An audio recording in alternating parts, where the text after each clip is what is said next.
E se eu te dissesse que o Barba Negra não é humano, sendo uma arma elaborada para vingar a sua família e trazer o esplendor que é seu por direito? Você quer saber de tudo sobre os mistérios envolvendo o futuro rei do mundo? Vem comigo que eu te conto agora, nesse vídeo. Fala galera, você já se perguntou por que o Barba Negra tem um corpo estranho? Por que ele tem duas Akumas no Mi? E por que nunca dorme?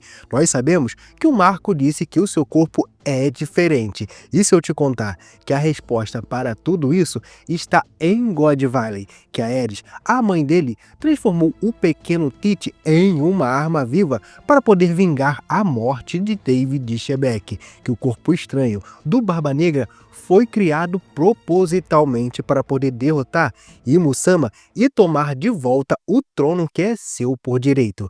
Essa teoria que eu vou te mostrar agora vai mudar completamente a forma como você vê o Barba Negra. Ela conecta God Valley, a família Dave, o mercado negro, Luluza e o destino final de One Piece de uma forma que você nunca imaginou.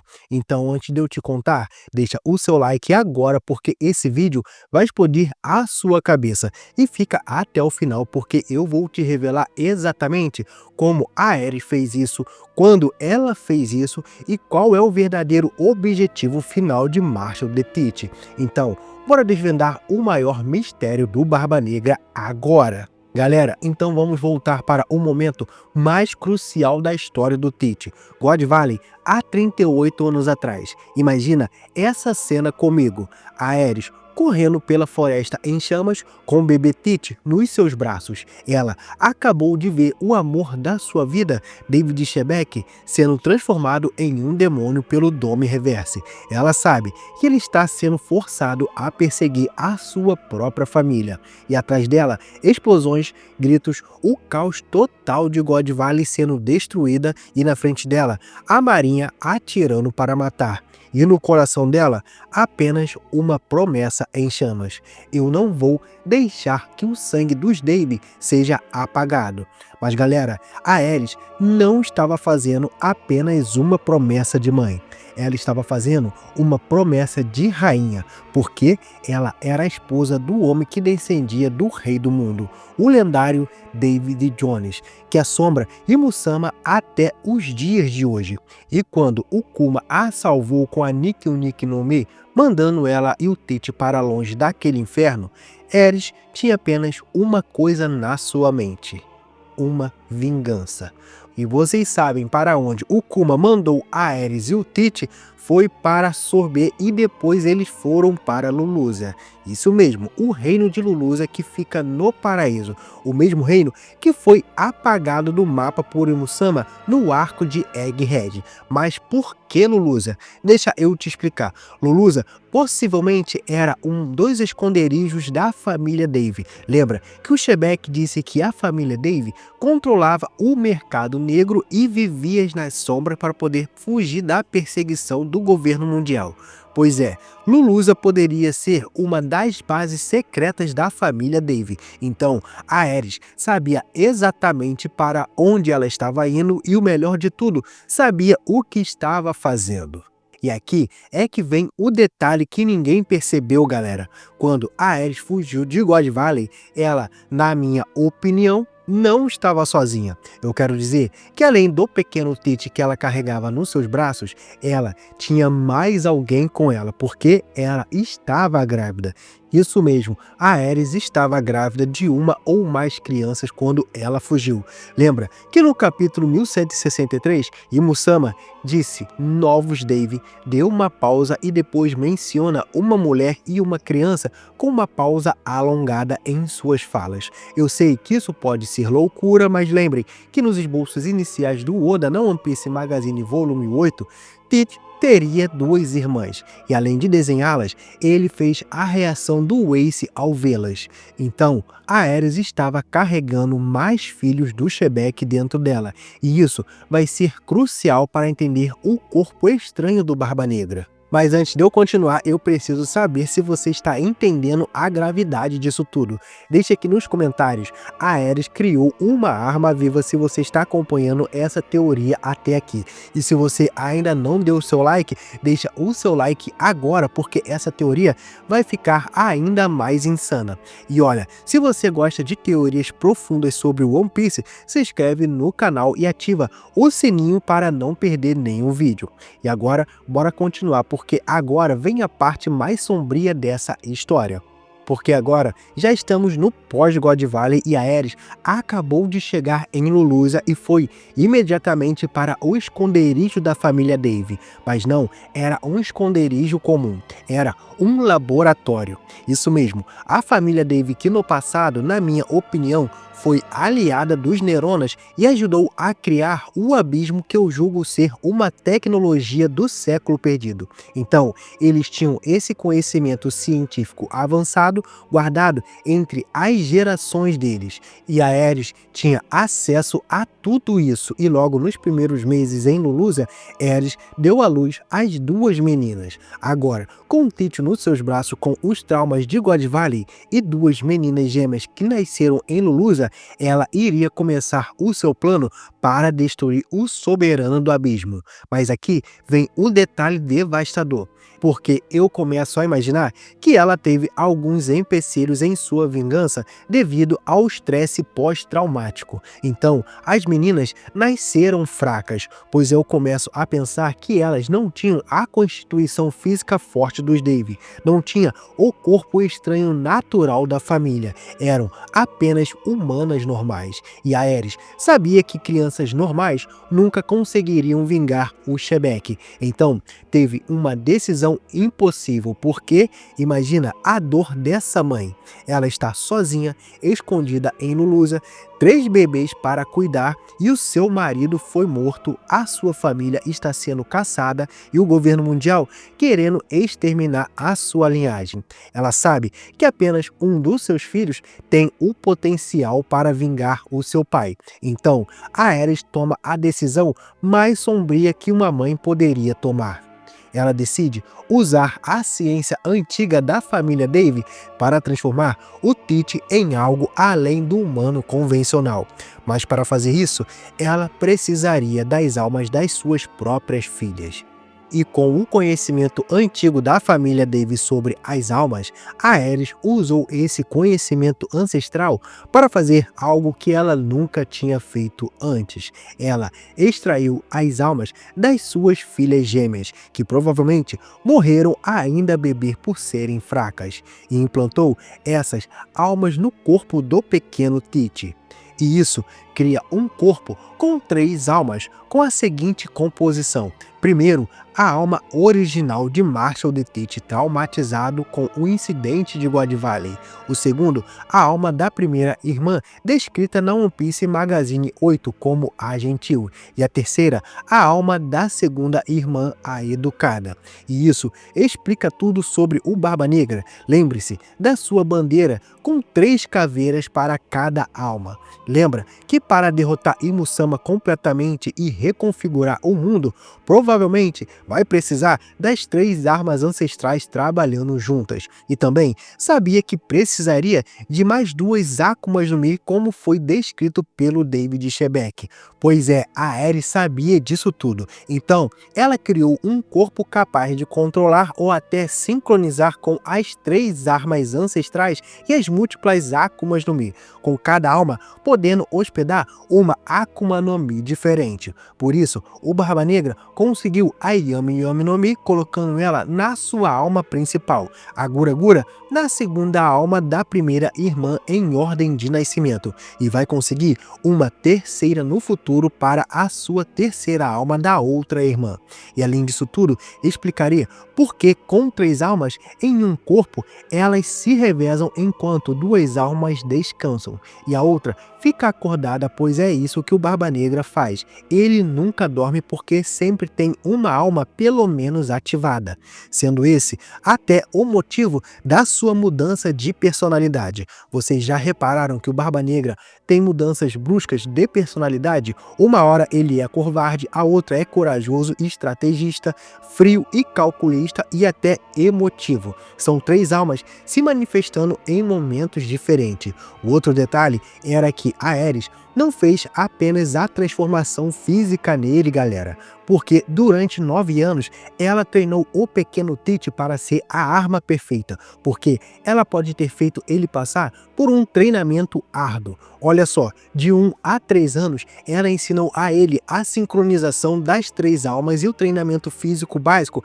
aprendendo a controlar o corpo estranho. Já com 3 até 6 anos treinou o Haki básico, iniciando o treinamento e começou a aprender a história da família Dave e o conhecimento sobre Imusama e o abismo e a estratégia de longo prazo. E com 7 a 9 anos, o combate avançado e o conhecimento sobre as Akumas no Mi e o plano completo da vingança de como se infiltrar no bando do Barba Branca, sendo o bando com mais possibilidade de se infiltrar por causa da bondade do Newgate. E quando o Tite completou 9 anos, Aerys deu a ele a última lição, dizendo: "Você não é apenas meu filho, Tite. Você é a arma que eu criei para vingar o seu pai. Você é o futuro da família Dave. Você vai tomar de volta o trono que é seu por direito, e você vai ser o rei do mundo."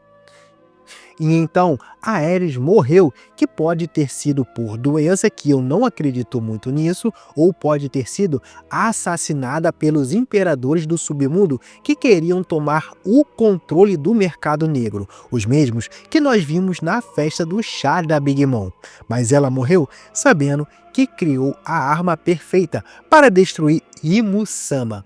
Galera, para pensar comigo se isso for verdade. O Barba Negra não é um vilão ganancioso. Ele é uma arma programada desde criança para cumprir uma missão. Deixa aqui embaixo nos comentários se você acha que o Tite teve o livre-arbítrio ou ele é apenas uma criança seguindo uma programação da sua mãe. E olha, se essa teoria está te deixando de queixo caído, compartilha esse vídeo com os seus amigos que gostam de One Piece, porque eles precisam ver isso. Agora, vamos conectar tudo isso com o presente da história, porque agora com 10 anos, Macho de Tite é órfão e com um corpo que continha 3 almas, e entrou no bando do Edward Newgate, o Barba Branca. Mas isso não foi sorte como nós vimos, foi um planejamento e começou a fase 1, a infiltração, que foi há 28 anos atrás. E por que do bando do Barba Branca? Porque Aerys ensinou ao Tite que o Newgate, primeiro, tinha lutado ao lado do Shebeck em God Valley, segundo, conhecia os segredos da era dos Piratas Rocks, e o terceiro, o mais importante, teria mais chances de conseguir a Yami Yami no Mi através das suas expedições. Então, o Tite passou 28 anos esperando pela fruta, escondendo a sua força e fingindo ser fraco. Tudo isso era parte do plano da sua mãe. A segunda fase foi a conquista do poder. 2 anos atrás, quando o Tite comeu a Yami Yami no Mi, finalmente apareceu. O Tite não hesitou e matou o Strat e fugiu do bando, formou a sua própria tripulação com as pessoas mais perigosas de Impel Down. Já na fase 3, em Marineford, foi o teste. O Tite matou o Barba Branca, encerrando aquela era, e roubou a Gura Gura no Mi, usando ela na segunda alma ativa, e mostrou ao mundo que tem o poder de 2 frutas. E olha o detalhe, a Gura Gura no Mi foi dada à segunda alma, à primeira irmã. Por isso, o corpo não rejeitou ela. Já a fase 4, o incidente de Rockport, aqui foi algo crucial, galera. O Tite tomou Hashi no Sul, a ilha que era do seu pai. Derrotou o Shoko, o traidor que vendeu a Shaq e causou todo o incidente de God Valley, e estabeleceu a sua base no mesmo lugar aonde o Shebeck tinha a sua base.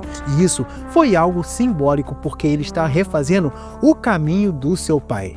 E a fase 5, se tornando um Yonkou, o Tite derrotou os remanescentes do Barba Branca e conquistou todos os seus territórios, se tornando um Yonkou em apenas 2 anos. Essa ascensão meteórica não foi sorte, galera, é o corpo modificado, mas o treinamento da Aerys e o seu plano de 30 anos dando resultado. Agora, aonde conecta tudo isso? Porque Imo-sama destruiu Lulusia especificamente. Não foi só por causa do Sabo. Imo-sama descobriu que Lulusia era um esconderijo da família Dave, que foi lá que a Aerys criou a arma que vai destruí-lo. E quem pode ter falado tudo isso? Ou o Shanks, ou o mais louco disso tudo, o Shanrock, interligando o mesmo feito do Garlic que descobriu God Valley. Shanrock descobriu o esconderijo do Teach e todo o segredo restante da família Dave em Lulusia. Então, Imu apagou Lulusia do mapa, assim como fez em God Valley, tentando apagar qualquer vestígio da família Dave. Mas já era tarde. A arma já estava pronta e operando. Lembram de quando a Catarina Devon e o Van Argu encontraram um Saturno em Egghead? O Saturno disse: a sua linhagem é especial. Ele não estava falando apenas do Teach ser o filho do Shebek apenas. Ele estava falando do corpo modificado. Os Goroseis sabem que o Teach não é um humano normal, e isso aterroriza eles. E galera, eu ainda acho que o Teach vai conseguir uma terceira Akuma no Mi, e eu tenho uma teoria de qual vai ser. Vai ser a Hito Hito no Mi modelo David Jones. Isso mesmo, galera. Pode existir uma Zoan mítica do próprio Jones. E se existir, o Teach vai conseguir ela, e isso completaria a transformação com a Yami Yami no Mi no poder da escuridão, a Gura Gura no Mi, o poder da destruição, e a Hito Hito no Mi modelo David Jones, o poder do rei ancestral. Com essas 3 frutas, o Teach poderia ter o poder necessário para, primeiro, controlar o abismo, segundo, destruir a Headline, e terceiro, derrotar Imo-sama, e quarto, tornar-se o rei do mundo.